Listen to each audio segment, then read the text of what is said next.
Catherine slid the small porcelain cup toward me and said in the calmest, sweetest voice I had ever heard from her, "Vanessa, try this special gravy I made."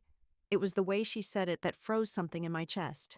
The tone did not belong in a room filled with Christmas lights and soft music. It felt like a whisper someone might use at a funeral, gentle but carrying a weight that pressed against my lungs. I stared at her hands, steady and perfectly manicured, and realized nothing about her expression matched the warmth in her words. The smile stretched too tightly at the edges, her eyes a little too wide, and I felt a quiet thud of dread deep in my ribs. We were sitting in her beautifully decorated dining room in Westchester, a room with white molding and tall windows framed by velvet drapes.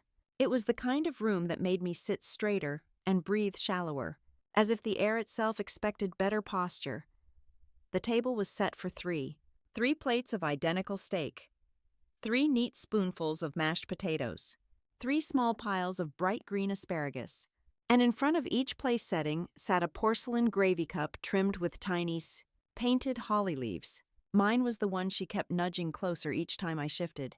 She kept saying she had made each gravy cup herself, and said it with an unusual pride as if the meaning behind the cup outweighed the meal entirely.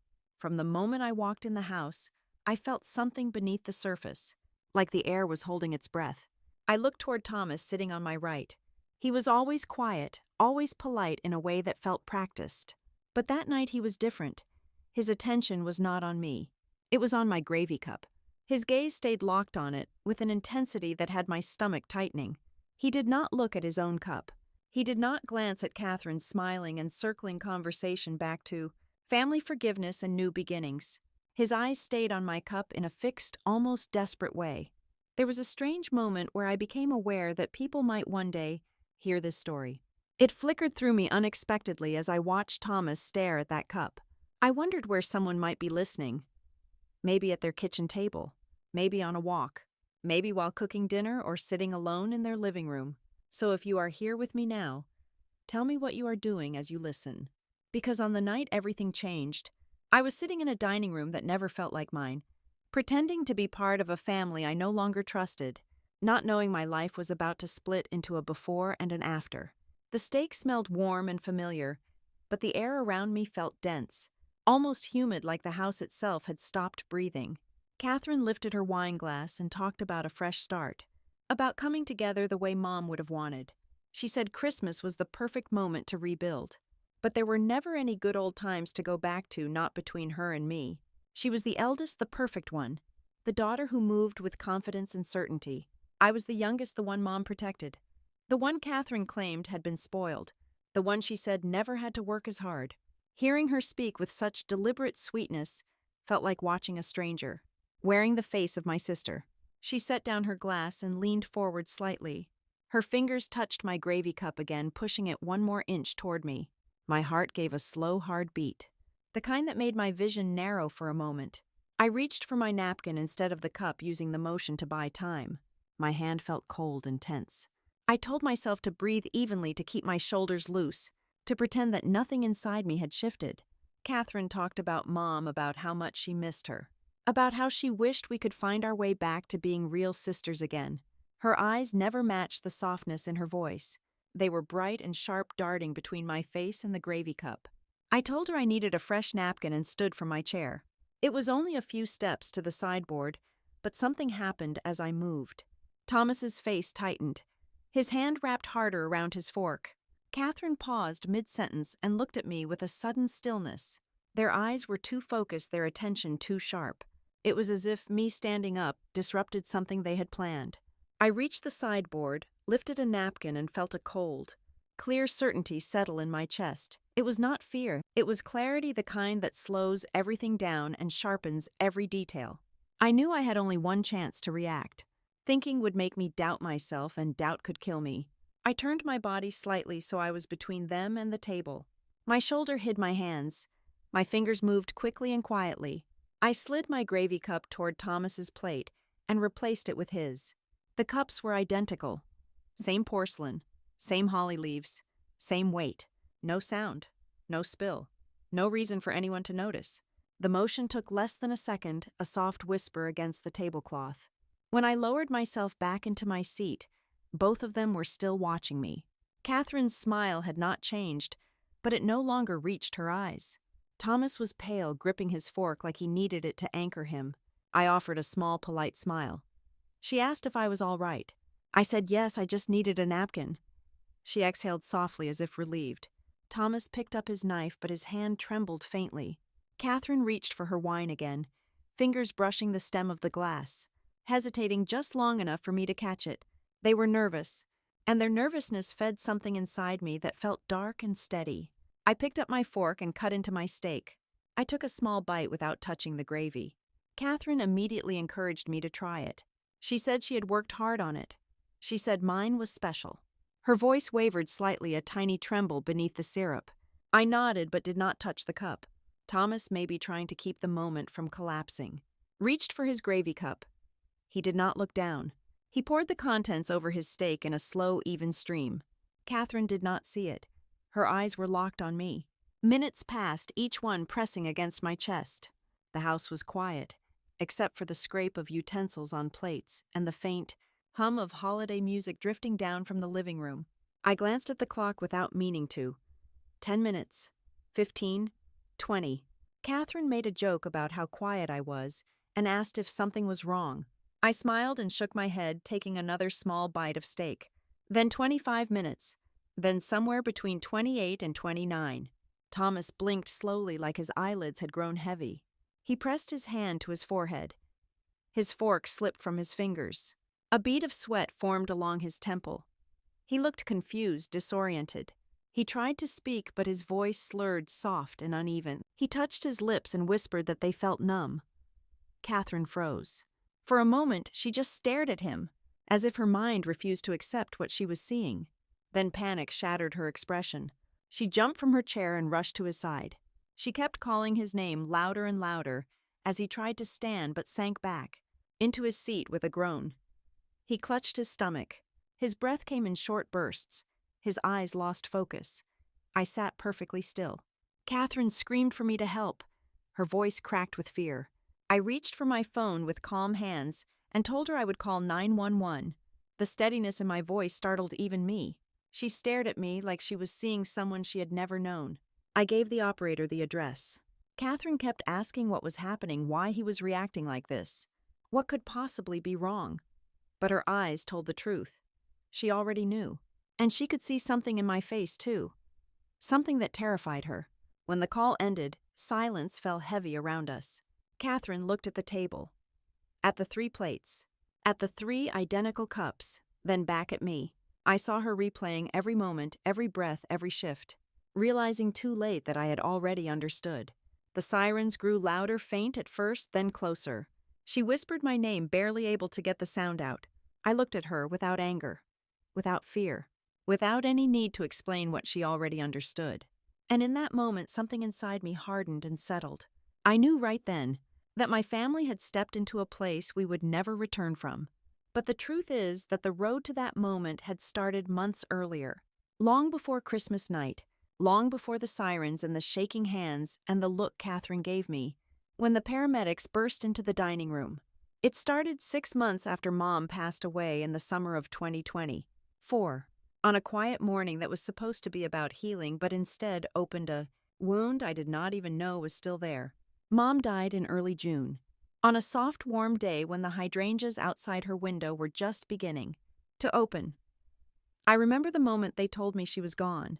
It felt like the earth went still for a second, like someone had taken a giant breath and forgotten to let it out. Catherine stood at the foot of the bed, upright and composed the way she always was, even in the worst moments. I stood beside Mom, holding her hand, wishing I had said more, done more, been more. Mom had been the one person in my life who loved me without conditions, without expectations, without keeping score. Losing her felt like losing my center of gravity. After the funeral, things fell apart in that quiet, subtle way grief has of unraveling families. Catherine threw herself back into work, barely speaking to me, barely acknowledging anything except the legal matters that had to be taken care of. She handled everything with her usual efficiency, speaking to lawyers, organizing papers, paying whatever needed paying. I let her take control because she always took control, and because I was too. tired to fight for space in a house that had never truly felt like mine. Mom's estate was straightforward. A little over $2.8 million in investments and savings. And the house we grew up in, the old white colonial, on Cooper Lane, with the wide porch and the slanted shutters that Dad never quite managed to fix before he passed. The will stated that everything be split evenly between Catherine and me, but there was one condition the probate lawyer explained very carefully. If one beneficiary passed away before the probate window closed, which in New York was 45 days, then the entire estate would go to the surviving sibling. I remember sitting there across from the lawyer staring at the papers, feeling numb. Catherine looked completely calm, simply nodding along as if she had memorized this information long ago. I did not think twice about the clause at the time.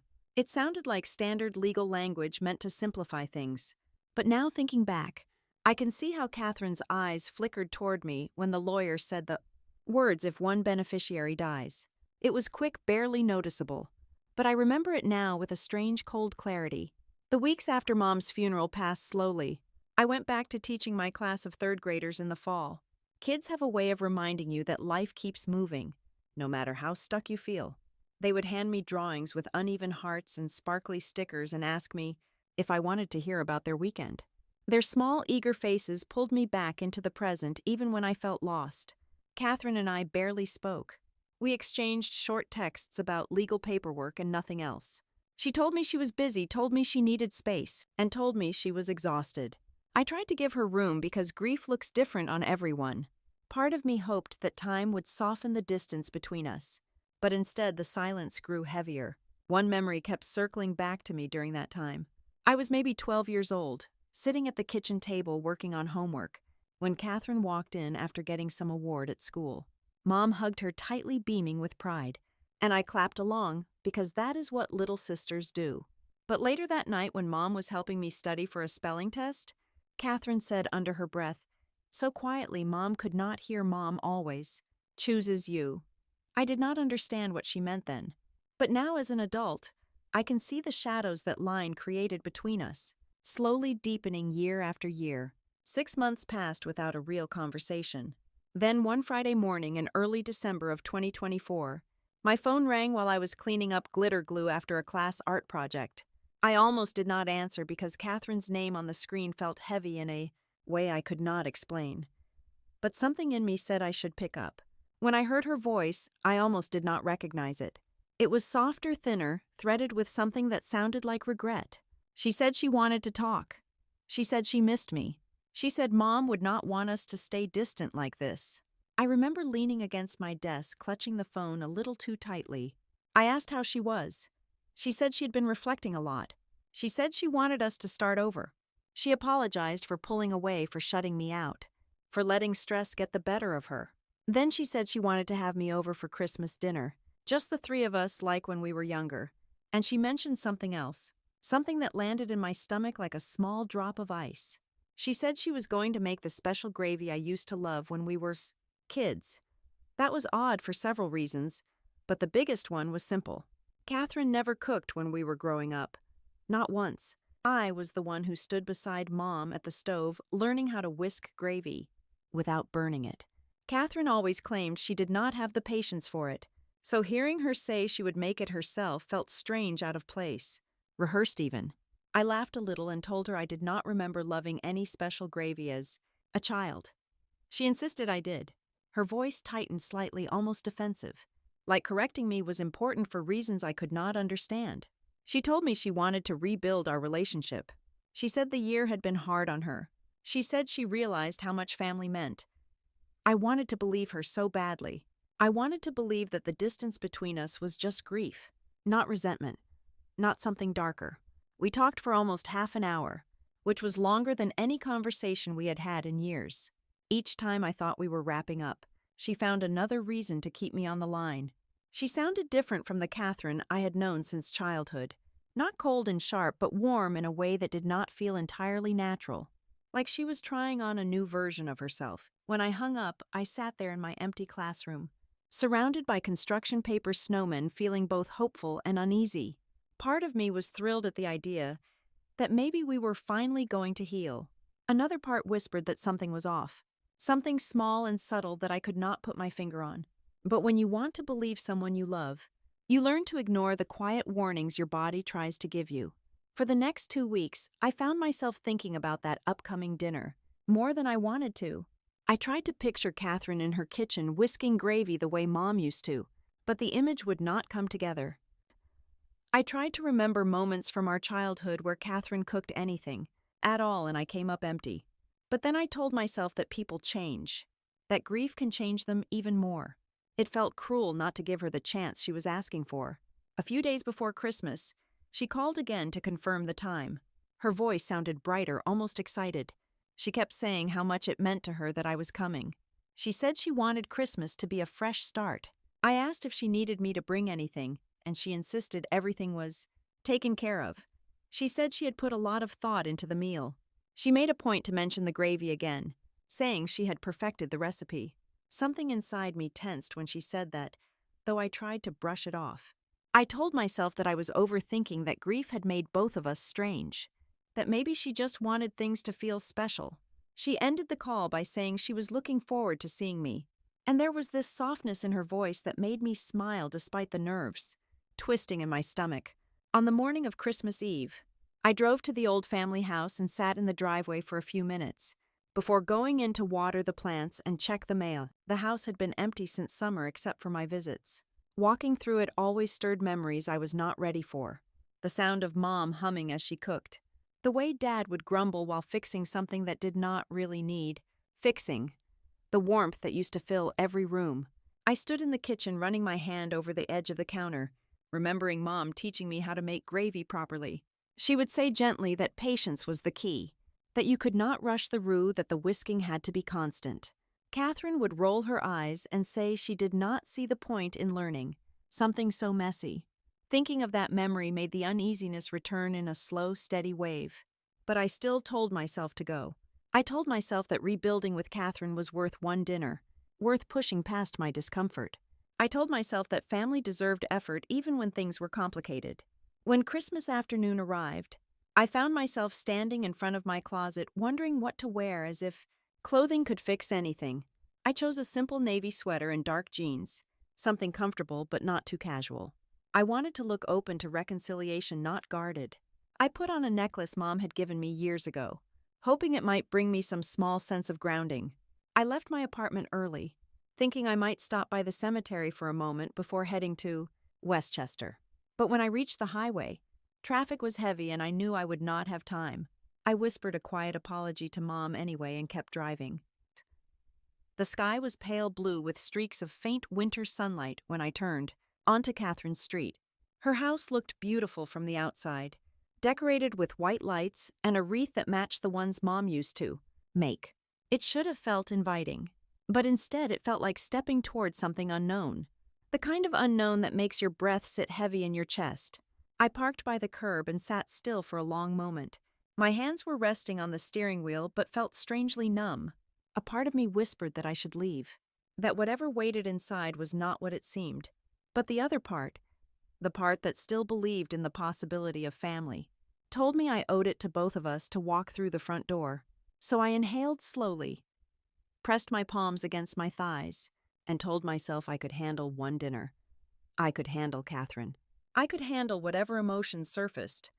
I could handle trying again. I stepped out of the car, straightened my sweater, and walked toward the door, trying to convince myself that the uneasiness inside me was only grief wearing a new disguise.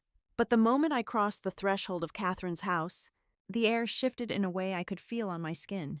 It was warm enough, the thermostat humming somewhere in the distance, yet the place felt cold. Not a physical cold, but a stillness, like the house itself was holding its breath. Catherine called out from the dining room, her voice carrying a brightness that did not match the atmosphere. I hung my coat by the door and let my eyes adjust to the soft yellow light. The entryway looked beautiful at first glance.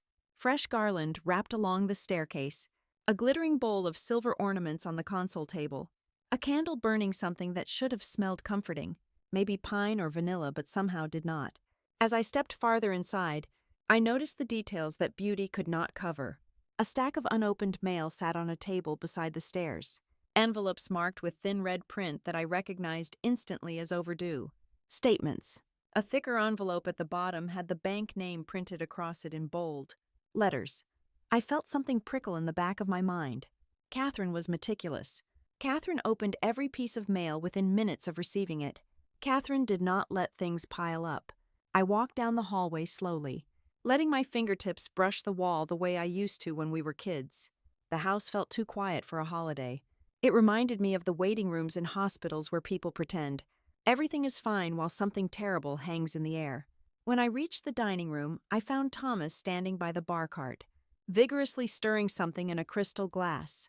He looked up, his smile wide and too eager, and lifted his drink as if to toast me before I even sat down. He usually barely acknowledged me at family gatherings, offering a nod and nothing more. But now he hurried over, placed a hand on my shoulder, and said how wonderful it was to see me. He asked about work, about my apartment, about whether I was still teaching third graders. His questions came quick and layered, like he was trying to fill the silence before it had a chance to settle. Catherine walked in behind him carrying a platter she claimed to have prepared herself. She looked polished as always, her hair pulled into a low bun, her dress fitted and elegant. She spoke about her medical practice, saying how busy she had been, how grateful she was for success even during difficult times. But her smile stiffened each time she paused, as if she feared the expression would fall off if she did not hold it in place. I nodded and offered encouragement, but kept glancing around the room. A strand of lights on the mantel flickered weakly, casting shadows that felt too long. A stack of cookbooks sat out on the counter, their pages marked with sticky notes as if someone had been studying them. Recently, Catherine never used cookbooks, not once in her life. Thomas handed me a drink and poured himself another immediately, the ice clinking in his glass in a tremor that did not match his cheerful tone.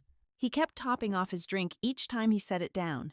When I declined more alcohol, he insisted, saying this was a night for family, for celebration, for new beginnings. His insistence felt rehearsed, almost desperate. The dining table was beautiful. White linen, gold-rimmed plates, 3 identical steaks, vegetables arranged neatly on each plate. At the center sat 3 small gravy cups, one for each of us, lined up perfectly. They looked innocent enough, warm and glossy under the light. Catherine rested her hand on my shoulder and said she made each gravy cup herself. She said it proudly, but there was a tremble in her voice that did not match the confidence she tried to project. I nodded politely but felt my stomach knot. She excused herself to check the rolls in the oven, and Thomas drifted toward the hallway, pointing out the new art prints on the wall, like he was hosting a formal tour. I followed him, trying to stay present, but I felt that same tug in my chest, the quiet warning I had tried to ignore for days.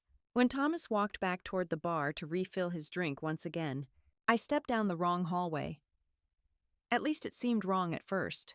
I thought it led to the guest bathroom, but instead I found myself in the laundry room next to the kitchen.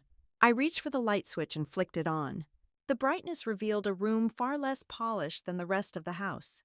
Stacks of laundry baskets lined the wall, most of them filled with unfolded clothes. A thin layer of dust covered the top of the washing machine. This was not the house of a woman who claimed to have everything under control. I would have walked out immediately, but something caught my eye. A pile of documents sat on top of the dryer, half covered by a sweater. A corner of one envelope peeked out with a bank name I recognized. I stood still for a moment, unsure whether to look. Unsure whether it was wrong, but the uneasiness inside me pushed me forward. I lifted the sweater and saw not one envelope but several. The first contained a letter rejecting a refinancing application. The bank stated they could not approve the request due to insufficient equity and high outstanding debt. The next few pages included numbers that made me blink. Missed payments, a note about delinquency, a warning about potential legal action. Then I found a thin binder. Inside was a spreadsheet, handwritten calculations, and at the top of the page, written in Catherine's neat script, was a figure that made my hands go cold. $480,000. Investment debt, a list of due dates, a note reading in Catherine's writing, last chance. Beneath that sheet I found something worse. A small notebook with pages filled in Catherine's handwriting. One line stood out in dark ink, underlined twice. V's share equals $1.4 million plus house. Deadline probate closes. I stared at the words until the ink seemed to blur. My hands trembled slightly. but I set the notebook back exactly where I found it, careful not to disturb anything. My pulse thudded loud in my ears as I stepped out of the laundry room, closing the door quietly behind me. The hallway felt narrower than it had moments before. The soft glow from the dining room looked harsher now, as if the lights had shifted.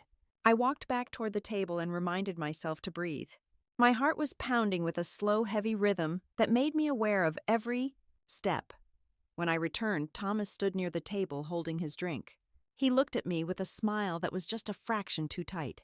He must have sensed something in my expression, because instead of another, forced, cheerful comment, he said quietly, in a tone that almost sounded thoughtful, "Everything depends on timing, right?"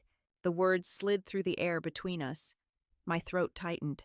He blinked slowly, almost as if realizing he had said too much, then turned away, pretending to inspect the ornaments on the mantel. Catherine returned from the kitchen with a basket of rolls, smiling brightly, gesturing for us to sit. She talked about recipes, about how she had worked hard to get the gravy just right, about how Mom used to make holidays special. Her voice floated around me but did not reach me. My mind kept circling the pieces from the laundry room, the numbers, the deadline, the underlined words. I sat down at the table and looked at the gravy cup in front of me. Steam curled from its surface in a soft ribbon. To anyone else it would have looked harmless, but to me it felt like the whole night was quietly pointing at that cup. The tension in my stomach coiled tighter. I looked at Catherine's face, at the controlled smile, at the brightness in her eyes that did not reach warmth. I looked at Thomas's hands, trembling slightly as he set down his drink. I looked at the unopened bank envelope still sitting by the stairs, the dust in the laundry room, the numbers scribbled in Catherine's notebook. I could feel my breath catch in a slow, steady way, a mix of dread and clarity settling inside me. This dinner was not about reconciliation. It was not about healing old wounds or honoring Mom. It had a purpose, a plan, and sitting there staring at the gravy cup, I finally understood that the moment I stepped into this house, I had been walking into something far more deliberate than a family holiday. The meal had not even begun, but the truth was already sitting at the table with us. I felt it in the tightness of my chest, in the strange stillness of the room. In the cautious way, Thomas's eyes drifted toward my place setting. Catherine carried herself with perfect poise as she arranged the dishes, but there was a sharpness beneath her movements that did not belong to sisterly warmth. It belonged to someone trying too hard to look normal. She placed the last platter down and clasped her hands with a soft smile that felt anything but soft. The steaks were arranged beautifully, each one identical in size and sear. The vegetables were nearly symmetrical. Anyone else might have admired the presentation, but all I could stare at were the 3 gravy cups, each one placed just above the respective plates like an offering. Catherine reached for the one in front of me and nudged it slightly closer, her fingers brushing the edge of the saucer. I noticed that she did not touch her own gravy cup. She barely even looked at it. She nudged mine again as if I had somehow missed the first push. I thanked her politely, keeping my voice steady, but inside my thoughts were running in tight circles. The notebook in the laundry room, the deadlines, the debt, the underlined words about the probate closing. Tonight had a purpose. I felt it more clearly with each passing second. Thomas sat down opposite me and adjusted his napkin with a jittery hand. He took a long swallow of his drink, the ice clinking loudly against the glass. He glanced at Catherine and then back at me, forcing a grin that did not reach his eyes. Catherine lifted her wine glass.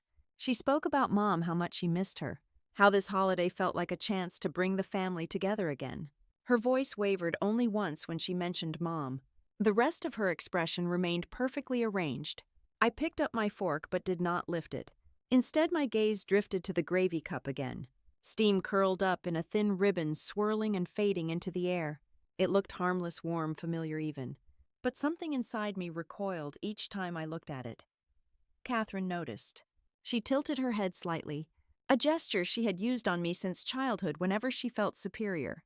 She pushed the gravy cup closer again and said with a crisp edge to her voice, "That made my stomach tighten. Just try it, Vanessa." I said I would. I picked up my fork again and pretended to consider my plate, but my eyes were fixed on the gravy cup that seemed to glow with its own dark presence. Catherine leaned back, folded her napkin, and said in a tone that felt like she was scolding a child, "Do not be dramatic. It is just gravy." The words sliced through the air with a quiet sharpness, and in that moment I felt something inside me tilt. She was pushing hard, too hard, and the pressure behind her insistence made my skin prickle. Thomas shifted slightly in his chair, avoiding my eyes. I forced a small smile and stood. I said I needed to use the bathroom before we started eating. Catherine's smile tightened for a fraction of a second, and her eyes flicked toward Thomas so quickly that if I had blinked, I might have missed it. Then she nodded and said, "Of course."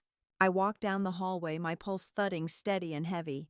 I did not go to the bathroom, not yet. My feet carried me to the laundry room again, the place where the truth had already started unraveling. I closed the door behind me gently and leaned against it, letting out a breath I did not realize I had been holding.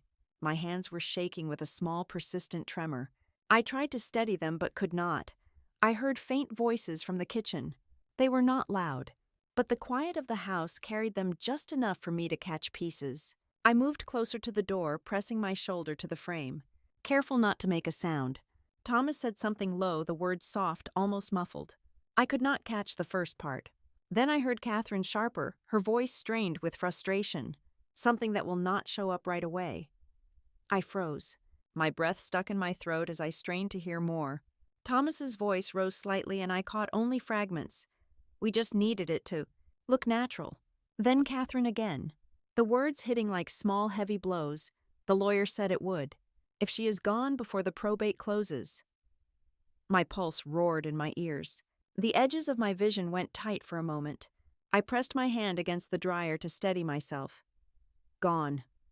Probate closes. Something that will not show up right away. It was not subtle. It was not vague. It was not a misunderstanding. They were talking about me. They were discussing it openly, casually, as if they were planning a trip. I swallowed hard, tasting the metallic edge of fear. My whole body started to tremble. For a moment, my thoughts scattered like broken glass. I considered grabbing my phone and calling the police right then. My hand even moved to my pocket. But I hesitated. I had fragments. A notebook. Financial documents. Suspicious behavior. A pressure to eat something I did not trust. Words overheard through a door. But I did not have a clean piece of evidence that would hold. Not yet. If I called the police without something solid, Catherine could turn everything around. She was a respected doctor. She could say I misunderstood. She could say grief made me paranoid. And with Catherine's control and Thomas's practiced politeness, they could make their story sound believable. I swallowed again, my throat dry. I needed something undeniable. My hand moved to my phone again, but not to call anyone. I opened the voice memo app, my finger hovering for only a second before pressing the record. I kept the volume low so I could slip it into my pocket without fear they would hear it. The recording captured the soft creak of the laundry room, my shaky breathing, and then nothing but room tone. But that was enough. If they said anything else, anything more, it would be there. I pressed my back against the wall and closed my eyes for a moment. I had never felt fear like this. Not even the night Mom took her last breath, and I felt the ground fall out beneath me. This fear was different. It was cold, calculated. It whispered to me that I was alone in this house with two people who believed the world would be better for them if I died. My legs felt unsteady, but I forced myself to straighten up. I exhaled slowly, trying to calm the tremor in my hands. I could not stay hidden. That would raise suspicion. I could not run. They would notice, they would come after me. They would twist the story before I had a chance to defend myself. The safest thing I could do was the hardest.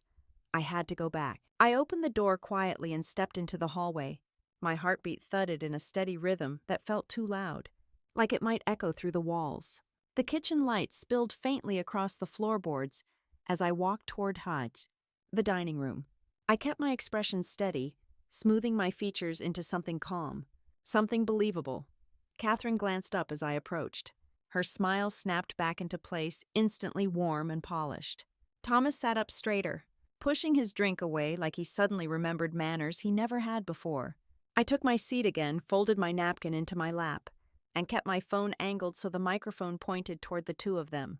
Catherine pushed the gravy cup toward me once more. I looked between her face and that little cup of warm brown liquid that carried an unspoken threat. For a brief second, I felt the urge to reach for my bag, stand up, walk out the front door, and never look back. But the thought passed quickly. If I ran now, they would win the story. If I stayed, I could expose the truth. I settled into my chair and forced air into my lungs, slowly, quietly.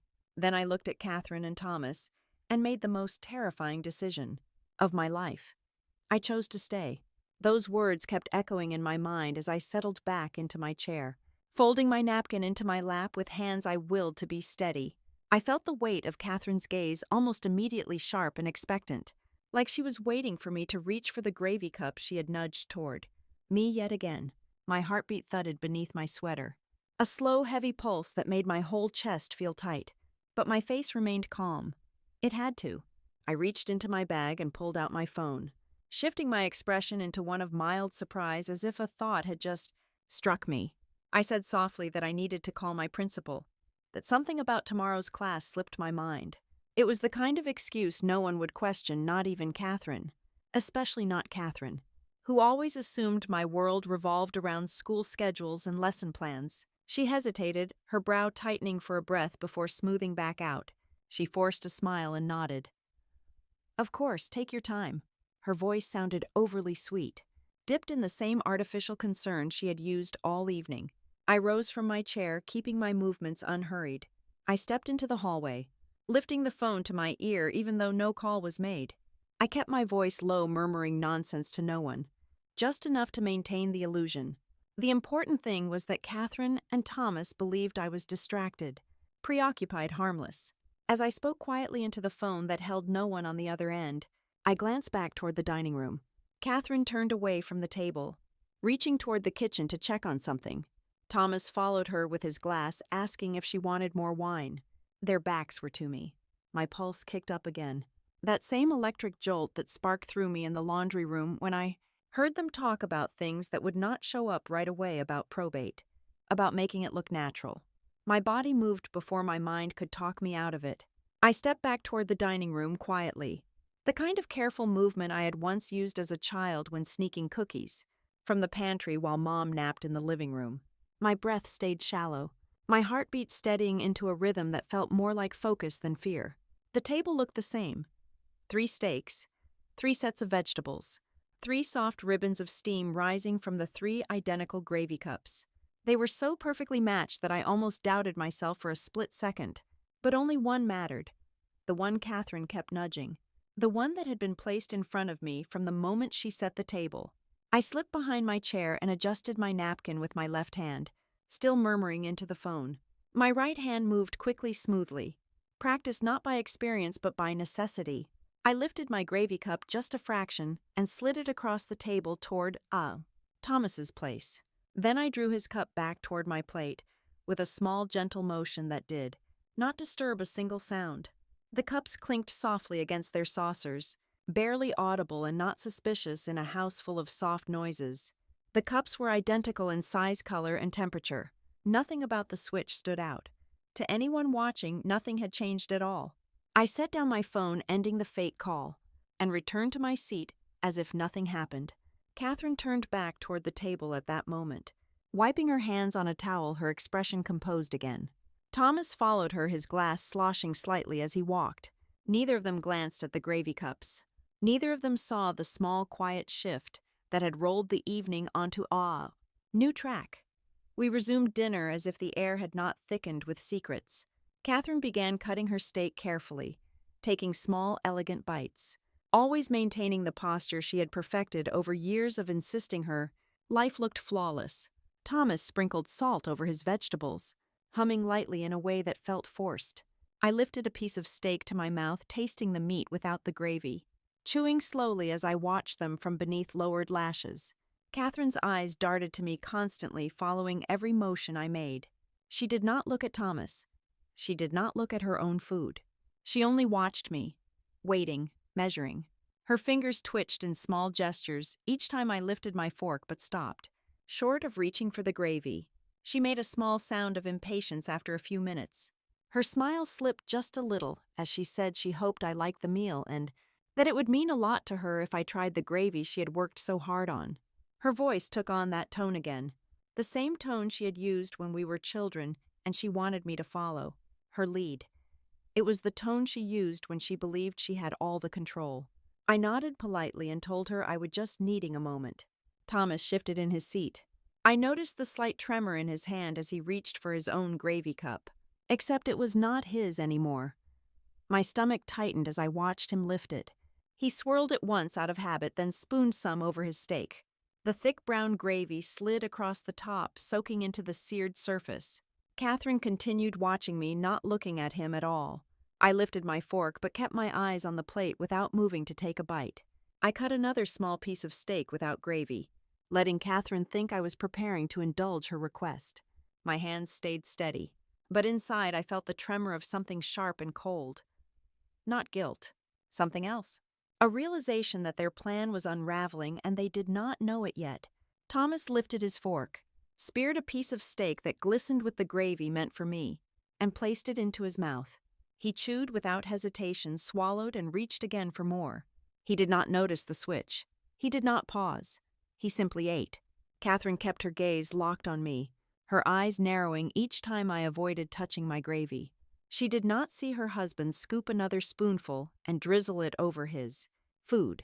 She did not see the way he hesitated for a moment, his expression flickering with something uncertain, then smoothing out again as if nothing was wrong.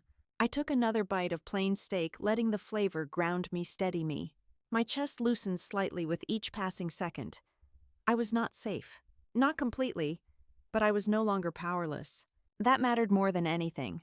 The conversation drifted awkwardly for a while, Catherine asking questions about my students, my apartment, and my plans for spring break. Her voice grew sharper with each passing minute I did not touch the gravy. She kept saying subtly, pressingly, that she hoped I was enjoying the meal, that it was important we shared it the way Mom used to share things with us. Her hand twitched toward my gravy cup again, as if encouraging me physically. But she stopped herself. Thomas began to look less anchored. Not dramatically, just small signs. He blinked too slowly after one bite. He rubbed the side of his jaw and cleared his throat. He shifted in his chair and tugged at his collar. Catherine did not notice. She was too busy watching me. I cut another small bite of steak, lifted it, and let my eyes wander across the table as if lost in thought. But internally something had shifted. The dread that had weighed down every movement since I entered the house started loosening, replaced by a sense of clarity I had not had since Mom died. Their plan depended on my cooperation. I trust them. On me being naive. On me eating what they put in front of me without question. But they had underestimated me. Catherine leaned forward suddenly, her voice tight with impatience as she asked if the gravy was not to my taste. Before I could answer, Thomas coughed. It was a short cough, then another. He cleared his throat again, reaching for his water glass. His hand trembled as he lifted it. He took a quick sip, then set it down with a little more force than before. Catherine glanced at him, briefly annoyed rather than concerned, then returned her gaze to me. She opened her mouth to say something else, likely another comment designed to push me toward that cup, but she did not get the chance. Thomas coughed again, longer, harsher. Catherine frowned at him this time, irritation replaced by a sliver of confusion. But only a sliver.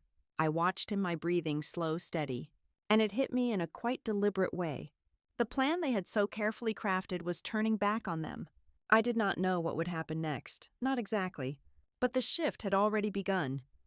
The switch had worked, and I was no longer the one in danger. He had only taken a few bites, but I already saw something shifting behind his eyes. It was subtle at first, almost easy to miss if you were not looking for it. A faint tightening around his mouth. A forced swallow that took a second too long, the way he blinked as though the room dipped in and out of focus. Catherine did not notice any of it. She was too fixated on me and my untouched gravy cup. I cut another small piece of steak, chewing slowly, keeping my face neutral. Inside, everything in me was coiled tight, waiting, trying to count the minutes in my mind. But it was impossible to keep track by thought alone. So I glanced at the small brass clock mounted above the doorway. Its ticking had blended into the room earlier, but now it sounded louder, sharper, marking each passing second like a warning bell. I saw the minute hand move. Maybe 2 minutes had already passed since Thomas took the first bite. Maybe 3, maybe more. Time felt stretched thin and pulled tight at the same time. Catherine lifted her wine glass and said again that she hoped I would try the gravy before it cooled. Her voice was sharper than before, irritation edging its way between the words. She pushed my gravy cup closer, tapping it lightly with her fingertip. The motion startled me more than it should have. Thomas coughed again, the sound harsher this time. He pressed the back of his hand to his lips and muttered something under his breath. When he lowered his hand, his face had taken on a sheen of sweat that had not been there minutes earlier. His upper lip glistened faintly under the chandelier light. Catherine finally turned her attention to him and frowned lightly, as if the only thing bothering her was that he was interrupting the flow of the evening. She asked if he was all right, but her tone held impatience rather than concern. He nodded quickly, but the nod looked wrong, unsteady, like he had to think about how to move his head. He reached for his water again, knocking the fork beside it slightly out of place. His hand shook as he lifted the glass. The clock ticked again. I counted 6 seconds before Thomas set the water down. His breath came in short, uneven pulls, and a faint tremor moved down his arm. Catherine's irritation turned into something else, something tight around the corners of her mouth. She said his coughing was probably because he drank too quickly or ate too fast. She told him to relax, to enjoy the meal, to stop making a production out of nothing. She even laughed under her breath, but the sound was thin and brittle. Time kept moving. I felt it in the slow drag of my pulse, in the cold sweat forming at the base of my neck. Something inside me whispered that we were getting close to the moment Catherine had expected for me, the moment she had planned for. But it was happening to Thomas. 5 more minutes passed, maybe less, maybe more. It became harder to keep track, because my mind kept drifting toward the recording in my pocket, toward the truth I had captured without them knowing. Every beat of the clock made that small device feel heavier. Thomas shifted again, this time grabbing the edge of the table like he needed support. His breathing hitched, a sharp inhale followed by a shallow exhale. He swallowed hard, his Adam's apple rising and falling too quickly. Catherine leaned forward, finally concerned. She touched his arm and asked again if he was okay. This time her voice cracked around the edges as though she could not stop the worry from slipping through. He mumbled something she could not understand. Catherine asked him to speak clearly. She said his name again, louder now, sharper around the vowels. Her hand squeezed his wrist gently, then more firmly when he did not respond. He blinked at her, confused, his eyes glassy and unfocused. He opened his mouth slightly as if trying to form a word, but nothing came out at first. Then he muttered that his chest felt tight. The room went silent except for the ticking clock. He leaned back in his chair, breathing unevenly. A thin line of sweat slid down his temple. His lips took on a pale bluish tint that made my stomach twist. He pressed a hand against his abdomen and whispered that something was wrong. Catherine's face was drained of color. She stood abruptly, her chair scraping loudly against the hardwood floor. She reached for him again and demanded to know what he ate. Her voice shook now, higher pitched, threaded with rising panic. Thomas shook his head, bewildered. His fingers fumbled weakly at the edge of his plate. He looked down at his meal like he was seeing it for the first time. Catherine snapped at him, egging him to talk to her. He lifted one trembling finger, pointing toward the gravy cup. His voice cracked into a whisper. I only had my gravy. The air inside the room seemed to collapse in on itself. A cold silence spread outward from the center of the table. Catherine stared at him, unblinking, her expression twisting into something between confusion and dread. Then her eyes darted to my gravy cup. Her lips parted, but no sound came out. My breath left me in a slow, steady exhale that felt like it had been building inside my chest since the moment I walked into that house. I pushed my chair back, standing with deliberate calm, even though my hands were trembling violently. Catherine looked at me with wide, unsteady eyes. She whispered my name like a question, like a warning, like a plea. I could not tell which one she meant. I told her quietly that he had eaten from my gravy, the one she had pushed toward me all night. Her eyes widened even further, and a tremor ran through her entire body. She shook her head, muttering that I must be mistaken, that I had it wrong, that he must have reached for his own, that he would never eat mine, that no one touched my gravy cup but me. Her voice escalated into a frantic ramble, sentences running into each other, hands fluttering helplessly around the air as if she could somehow rearrange the facts by moving them physically. I leaned forward slightly, hands resting on the table, and said the words she never expected to hear. I switched them. A sound left her throat, a fragile sound, thin and jagged like glass cracking. Thomas groaned softly, listing sideways, his hand gripping the edge of the tablecloth. His breathing grew louder, harsher, rattling through his chest. He mumbled again, something broken and slurred. Catherine turned to him with a choked noise. She cried out his name and reached for him, nearly knocking over her wineglass. Her voice trembled violently as she begged him to tell her whether he had eaten from the right cup. But he could barely form words now. I felt the tremor in my own hands again, but this time it did not come from fear. It came from the weight of knowing the truth was finally surfacing. Catherine grabbed her phone with shaking fingers and said she was calling for help. Her voice trembled so much that the words almost fell apart. She dropped the phone, once picked it back up, and dialed 911. Her voice when she spoke to the operator was frantic, stumbling, desperate. She said her husband was having a severe reaction. She said he could not breathe. She said she did not know what was happening. She said it again and again. As she spoke, I reached into my pocket and pulled out my phone. She glanced at me with wild eyes, her breathing ragged. She demanded to know what I was doing. She told me this was not the time. She told me to help her. She told me to call someone. Her words fell out of her chest in uneven bursts. I pressed a button on my screen and held the phone up. I said that the entire dinner had been recorded. Every moment, every whisper, every conversation from the kitchen, every word about something that would not show up right away, everything about probate closing, everything about making it look natural. Catherine's face shattered. She took a step toward me, then stopped. Her body shaking so violently she had to grip the back of a chair. She whispered my name again, barely audible, almost lost beneath Thomas's labored breathing. The sirens arrived quickly, though the minutes felt stretched thin and suffocating. The flashing lights splashed across the windows in streaks of red and white. Voices filled the hallway as paramedics rushed in, their footsteps heavy, their movements practiced and urgent. They kneeled beside Thomas, assessing him, lifting him carefully as Catherine sobbed uncontrollably. She tried to explain, but her voice broke into pieces each time she opened her mouth. A police officer stepped inside behind them, quietly assessing the scene. Another followed. Their presence changed the air inside the house completely. Everything became sharper, colder, more undeniable. I stood still as they worked, watching Catherine crumble beside the table where she had once sat with such certainty. Her face was pale and twisted with terror. It was the first time I had ever seen her afraid, truly afraid. When the paramedics lifted Thomas onto the stretcher, he murmured one more thing, his voice cracking apart. "Only my gravy." The officers exchanged a look. One of them turned to Catherine, asking questions she could barely hear over her own sobbing. I tightened my grip around my phone, the recording still saved, still glowing faintly on the screen. And for the first time since walking into that house, I saw it clearly. Catherine was afraid of me, afraid of what I knew, afraid of what I had, afraid of what came next. I looked at her across the room, and our eyes locked for a moment that felt longer than it should have. In that single moment, I knew everything had changed. For her, for me, for the truth that was finally stepping out of the shadows. The ambulance doors slammed shut, and everything inside Catherine's house went strangely quiet, as if the walls themselves wanted to swallow the last 30 minutes. The officers asked me to follow them to the hospital, and I nodded without speaking. My voice felt locked somewhere deep inside my chest.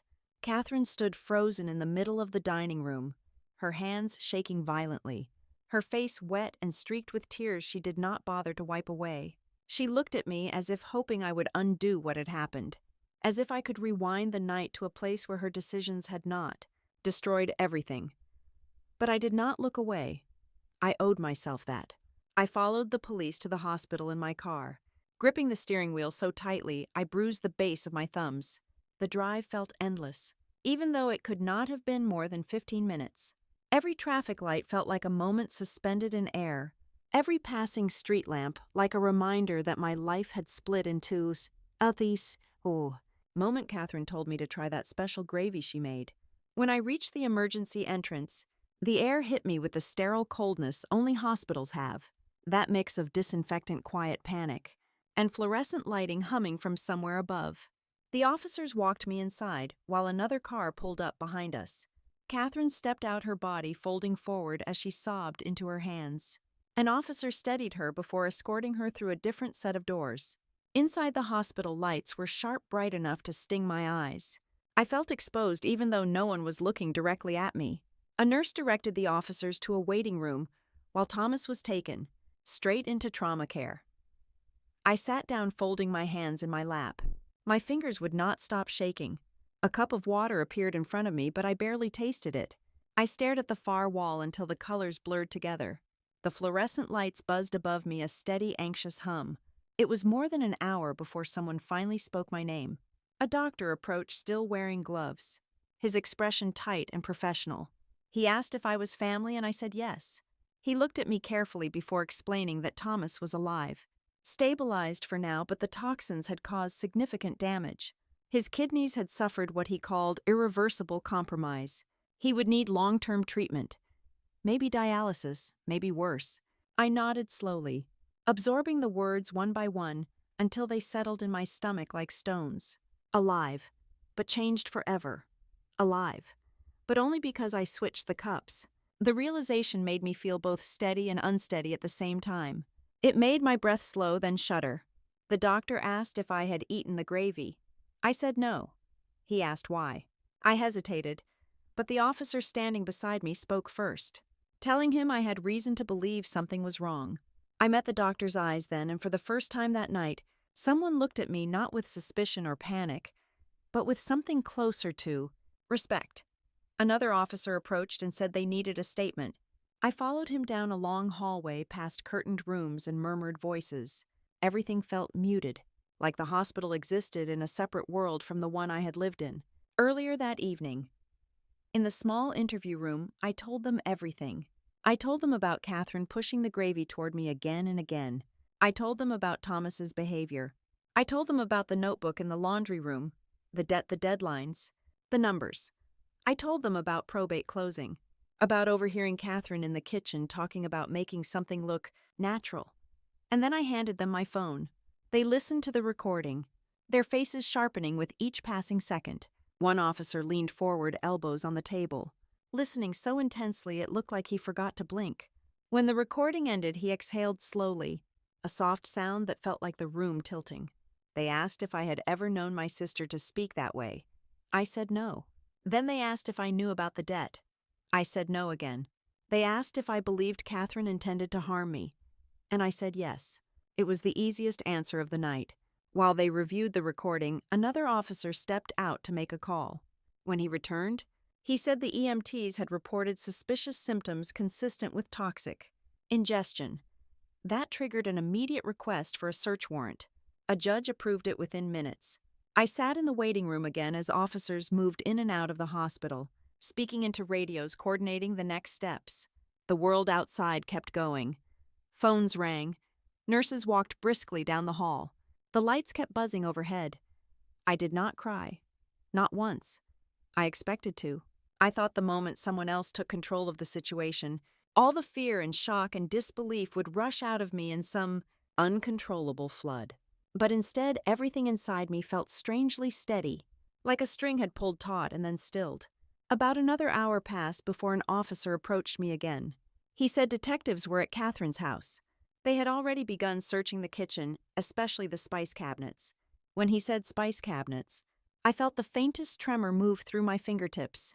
Then he told me they found something, a small container tucked behind the other jars, with traces of a toxic substance inside, something that would not show up right away, something that would look natural, something Catherine had rehearsed describing hours earlier. I inhaled slowly, letting the air reach deep into my chest. They also found more documents. Bills, letters, notices from the bank, proof of millions owed. He did not elaborate, but said it was clear Catherine and Thomas had been under immense pressure for a long time. He asked if I had known about any of it. I said no. He studied me quietly, his eyes softening the slightest bit, before nodding and walking away. Minutes later, they escorted Catherine into another waiting room just down the hall. I could hear her crying. Not the sharp, commanding tone she used when she wanted control, but something raw, childish unraveling. I sat still, staring at my hands folded neatly in my lap. The officers asked if I would speak to her. I did not answer immediately. My chest tightened, and something inside me twisted with a strange mix of sorrow and anger. I did not want to see her, but I also needed to.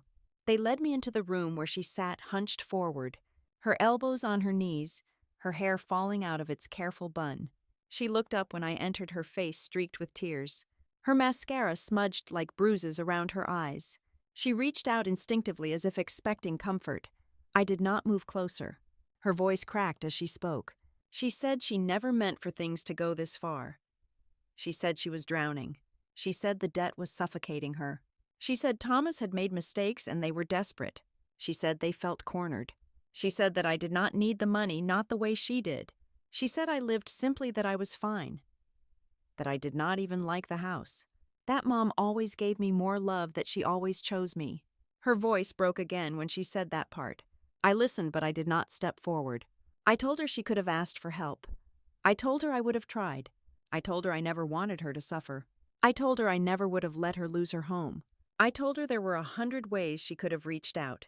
She sobbed harder, shaking her head, saying she could not stand the idea of needing me, that she could not bear thinking about mom choosing me again, that she wanted to take back control of her life, that she thought she could fix everything if she just had more time, if she just had the inheritance, if I was gone before the probate closed. The words hung in the room like a weight neither of us could escape. I felt something inside me quiet then, like a door closing gently rather than slamming. I realized she had crossed a line long before tonight, maybe long before mom died, maybe long before either of us understood what resentment does when it festers. An officer stepped closer as Catherine's sobs grew louder. They told her she and Thomas were both being held for questioning. She looked at me again with the eyes of a child who had broken something she could never replace. She asked me to help her. I did not answer.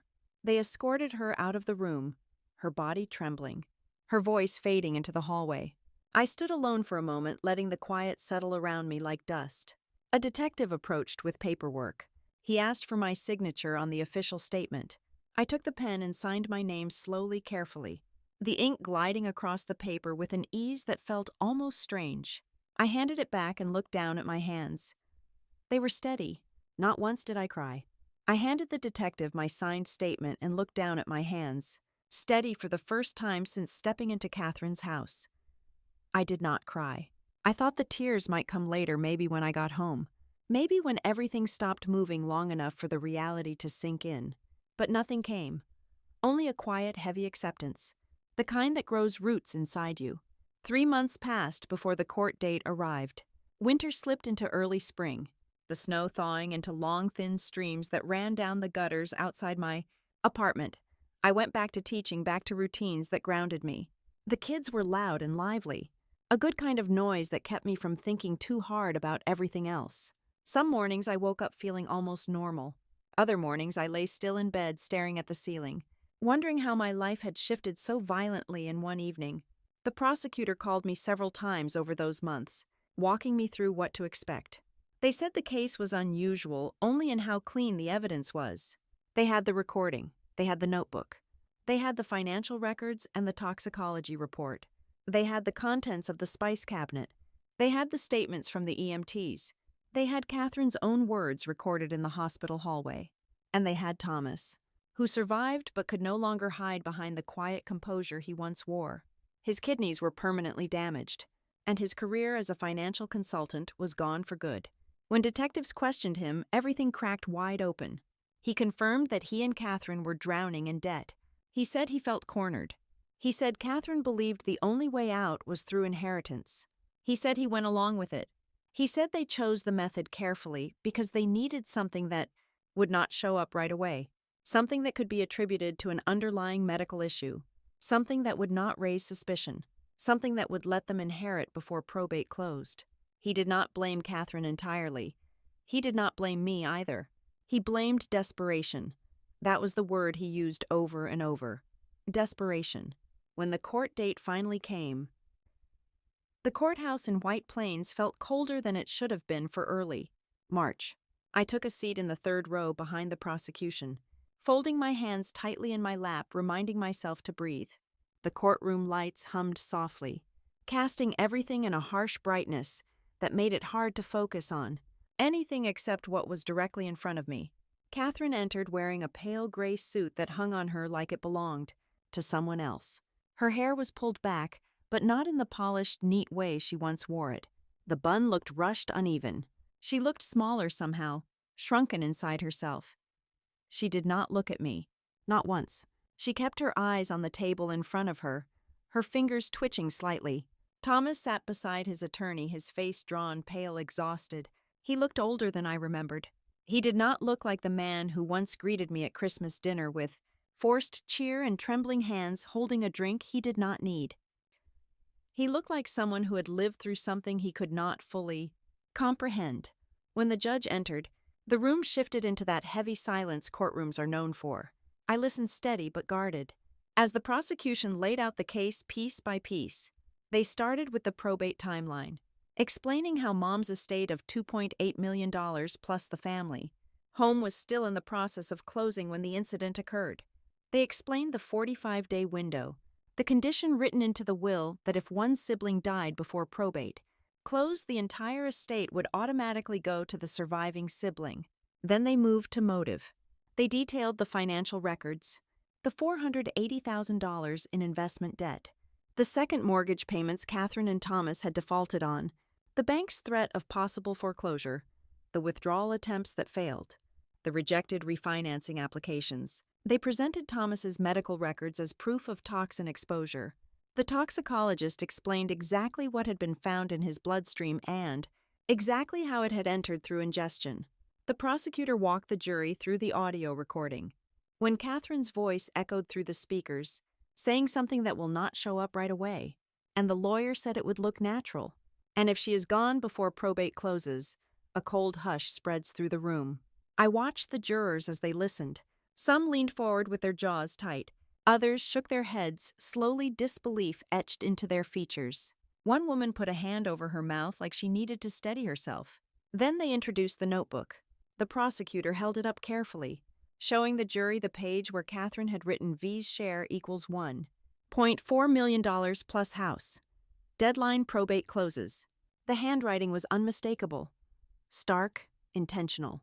Catherine's attorney tried to argue that the recording was taken without consent, that the notebook was incomplete, that the financial pressure had clouded her judgment, that she never intended harm, that she was overwhelmed with grief from Mom's death. But every counter-argument dissolved under the weight of the evidence. When Catherine finally spoke, her voice cracked. She stood slowly, leaning on the table as though the weight of her own choices was too much for her to hold. She said she never meant to hurt me. She said she acted out of panic. She said she felt invisible next to me. She said Mom always chose me. She said she did not know how to ask for help. She said she felt trapped. She said she wanted to fix everything. Her voice broke again when she said she never expected Thomas to suffer because of her actions. I listened to every word, my breathing steady, but I did not look away. The judge listened carefully, his expression unreadable. When he finally spoke, the room went cold again. He reviewed the facts of the case with a measured calmness that felt heavier than any raised voice could have been. He spoke of motive, opportunity, premeditation. He said the evidence pointed to clear intent. He said the attempted act of poisoning was one of the most serious crimes the court had seen involving family in recent years. When he delivered the sentence, the room dropped into total silence. Catherine was given 18 years in state prison. Thomas was given 9 years and a permanent ban from working in any financial, advisory, or fiduciary capacity. Neither sentence surprised me, but hearing them spoken aloud still felt like stepping into cold water. Catherine collapsed into her chair, shaking. She whispered my name once, barely audible. I did not move toward her, not out of cruelty, out of clarity, out of understanding that some distances cannot be crossed anymore. The judge continued by ordering that Catherine's remaining assets be liquidated to satisfy a portion of her debts. Most of what she and Thomas owned would be gone by the end of the month. The house in Westchester, their investments, their savings, the cars, everything. When the final ruling was read, I sat still, my breath steady, my hands clasped together. There was no satisfaction inside me, no triumph, no sense of victory, just truth settling where shock used to live. Mom's estate had already been frozen during the investigation. The paperwork remained suspended until the trial was complete. When the judge issued his final directives, The probate attorney stood and confirmed that the estate would now pass fully to the remaining heir, me, $2.8 million. The old house on Cooper Lane, every asset Mom had ever worked for. I felt the weight of those words settle naturally without fanfare. Without the rush of emotion I thought might come. I did not smile. I did not lower my head. I did not even blink. I simply sat there feeling the truth circle around me like a quiet echo. I was the sole remaining heir. The judge dismissed the courtroom a moment later. Lawyers gathered their papers. Spectators whispered to one another. Officers escorted Catherine and Thomas toward the side door, their orange wristbands bright under the fluorescent lights. I stood slowly smoothing the front of my sweater. My legs felt steady, firm, not trembling. In all the ways that mattered, the court had seen everything it needed to, and what it saw was enough to end the life Catherine had built. The life she had been so desperate to protect, she was willing to erase me to keep it. I stepped into the hallway, the lights flickering faintly above me, my footsteps soft on the polished floor. I did not look back. The courtroom doors closed behind me with a dull sound that felt like the end of something large enough to change the shape of my life. I walked out into the cold March air, letting it hit my face, letting it clear the heaviness that had settled inside me for months. I inhaled deeply, then again, trying to remind myself that breathing was safe now, that my life no longer belonged to Catherine's plans or her resentment or her quiet calculations scribbled in a notebook. It belonged to me again. When the probate attorney called a week later, his tone was steady, precise. He explained that all legal holds were lifted. He said that the estate could now pass fully to me, exactly as the court ordered. $2.8 million in the old house on Cooper Lane. He said he needed my signature on a few final documents. He asked how I intended to proceed. I sat there holding the phone to my ear, staring at the sunlight stretching across my living room rug. I had imagined this moment months earlier, back when Mom first passed and everything still felt fragile but hopeful. At the time, I thought the inheritance would represent stability or maybe closure, a chance to rebuild after losing her. It never crossed my mind that it would become tangled with betrayal and desperation and something dark enough to nearly take my life. I told the attorney I would come by the next morning. After the call ended, I sat on the couch for a long time without move. My apartment felt too quiet, too contained for everything happening inside me. I closed my eyes and saw Mom at the kitchen stove stirring gravy, humming softly to herself. I saw Catherine leaning against the counter, rolling her eyes, pretending she had better things to do than learn a family recipe. I saw myself beside Mom, whisk in hand, watching the mixture thicken and come to life. There had been a time when the three of us existed in the same space without anger or fear or envy. I did not know exactly when that time ended, but I knew it was long before the night Catherine pushed that gravy cup toward Oz me and told me not to be dramatic. The next morning, I signed everything the attorney placed in front of me. The paperwork felt clinical, almost sterile, compared to the emotional wreckage it represented. The attorney shook my hand gently when we finished. He said he was sorry for everything I had been through. I nodded, thanked him, and walked out of the office into a world that suddenly felt too big. For the next few days, I moved through life one careful step at a time.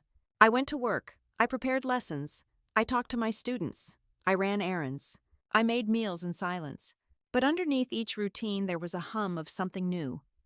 Possibility. Responsibility. The weight of money that had come at a cost I never wanted. On a quiet Sunday afternoon, I drove to the old family house. The air smelled like wet earth in early spring. The yard still needed tending. The shutters still needed paint. The porch still creaked in the same familiar way when I stepped onto it. I opened the door and walked slowly inside. The house felt still, but not the suffocating stillness of Catherine's place on Christmas Eve. This was a soft stillness, the kind that comes from rooms filled with memory, not secrets. I walked into the living room and let my hand rest on the back of the couch, where Dad used to sit.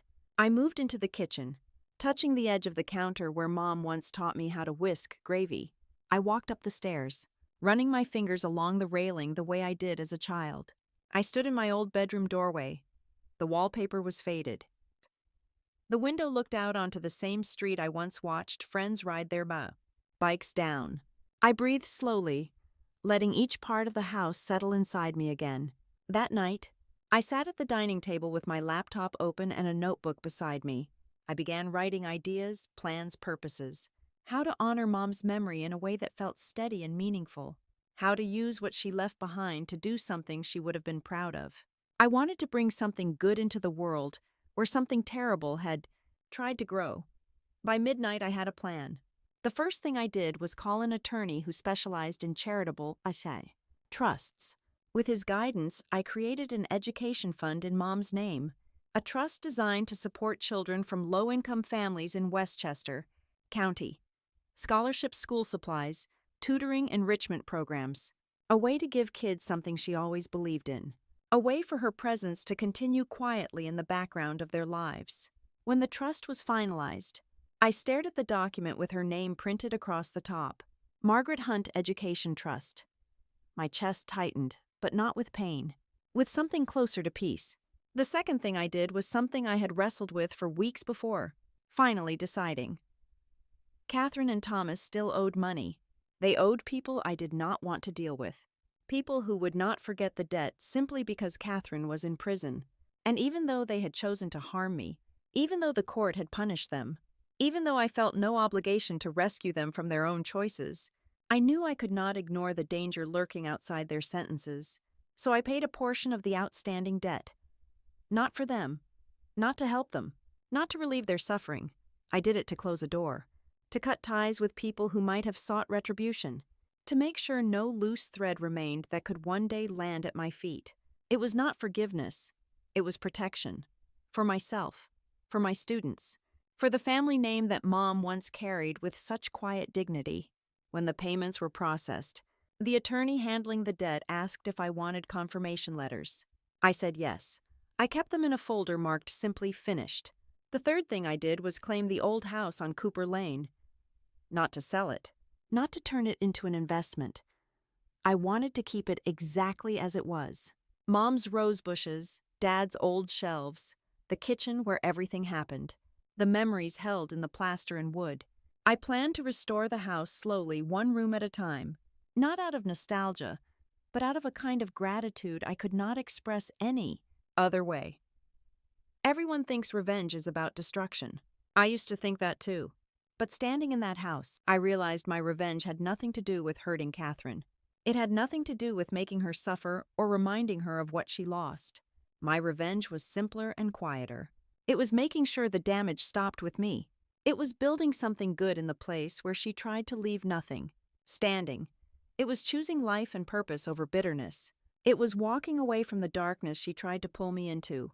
One evening, a week after finalizing the trust, I returned to the family house with a set of fresh linens and a grocery bag, filled with small things. Tea, bread, a jar of honey Mom used to like. I made a simple dinner in the kitchen, listening to the soft hum of the old refrigerator. I washed the dishes the way Mom used to, hand-drying each plate before putting it away. When the house grew quiet, I climbed the stairs and opened the door to my old room. The moonlight spilled across the floor, silvering the edges of the furniture. I set my bag down and sat on the bed. The mattress dipped slightly beneath me, still familiar after all these years.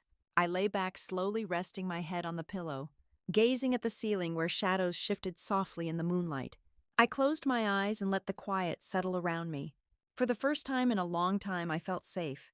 For the first time since Christmas Eve, I slept. I woke up in the soft morning quiet, the kind that felt almost like a blessing. Light crept through the thin curtains of my old bedroom, touching the walls with a pale silver glow.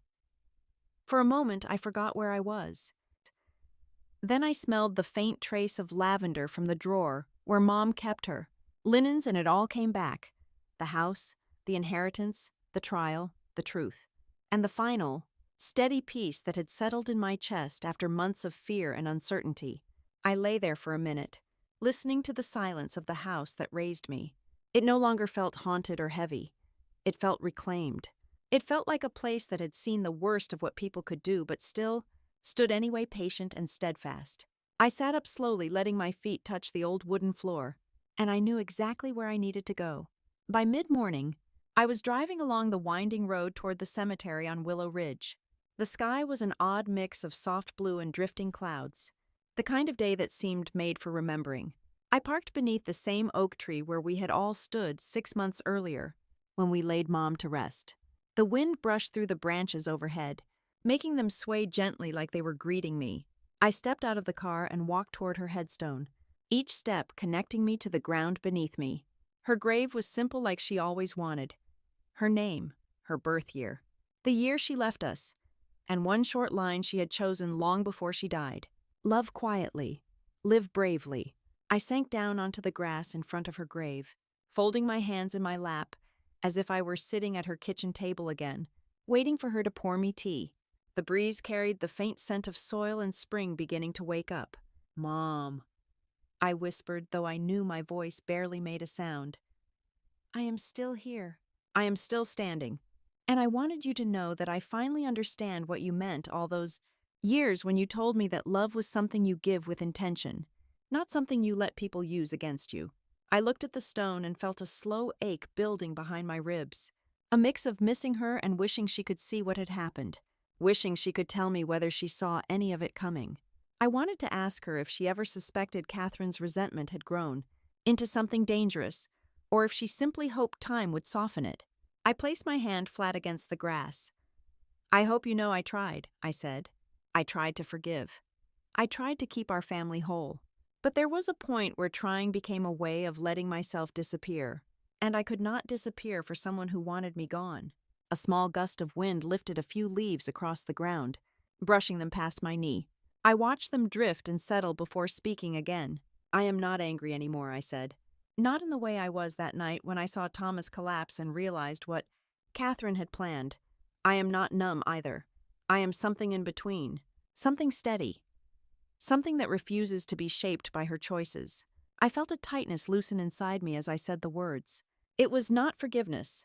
It was something quieter, a release of expectation, a letting go of who Catherine used to be and who I once hoped she could still become. I leaned forward slightly. "I want you to know I have taken what you left me and turned it into something worth carrying. I made a trust in your name for children who would never otherwise get a fair chance. I kept the house not for memory's sake alone, but because it deserves someone who will care for it the way you did. And I closed every door that could lead back to Catherine's darkness." I paused, letting the warmth of the moment settle around me. I did not let her win Mom. I did not let her take the goodness you tried to protect in me. That is the part of this story that belongs to you. For a long time, I just sat there. I watched the clouds drift. I listened to the sound of a car passing far off on the main road. Grief no longer wrapped itself around me like a fog. It had become something gentler, something that moved with me instead of pulling me down. I brushed a leaf off the top of the headstone and felt a small smile lift the corner of my mouth. "I know you would want me to move forward," I said. "Not with bitterness, not with fear, but with boundaries, with clarity, with the understanding that love does not mean letting someone harm you. Family does not mean surrender. You always taught us that, even if Catherine never heard it." I took a slow breath. "Thank you for teaching me to trust my instincts. They saved my life." For a moment, I felt the impulse to talk to her the way I did when I was a child, rambling about school or friends or worries I could not yet name. Instead, I closed my eyes and let the silence carry the rest of what I could not articulate. When I finally stood, the air had grown warmer. A soft sunlight shone across the grass, brightening the edges of the cemetery grounds. I brushed off my coat, took one last look at her stone, and felt something settle inside me like a final piece sliding into place. After everything that happened, there is one truth I understand more clearly than ever. Family is not supposed to cage you or define you or demand your silence. Family is not something you owe your life to. Family is who you choose to let near you, who you allow to see you, who you trust to hold your heart without breaking it. And I had spent too much time letting Catherine decide who I was allowed to be. I walked slowly back toward my car, my footsteps soft in the grass. As I reached for the door handle, a small thought surfaced like a gentle tap on the shoulder. Everyone carries a boundary they never thought they would have to draw. Everyone has a moment where they choose themselves over the people who claim to love them. And maybe that is the part of my story that matters most. Maybe someone listening has reached that point too, and does not know what to do next. I opened the car door and sat down, letting the quiet settle around me. Then, with the same calm that guided me through the darkest night of my life, I spoke softly into the air. If you have ever had to draw a line with someone you love, or if you are still trying to find the courage to do it, tell me. I want to know where you were. What moment made you say enough? What shift opened your eyes the way Christmas Eve opened mine? Stories matter. They remind us we are not as alone as we think. I started the engine and looked one last time toward the hill where Mom rested. I felt steady. I felt whole. I felt ready to return to the life I had built from the pieces left standing. As I drove down the cemetery road, sunlight cut through the trees in thin, warm stripes. The world outside my window felt wide and open. My story was no longer tangled with fear or betrayal. It had been written, lived, survived. And now it is finished.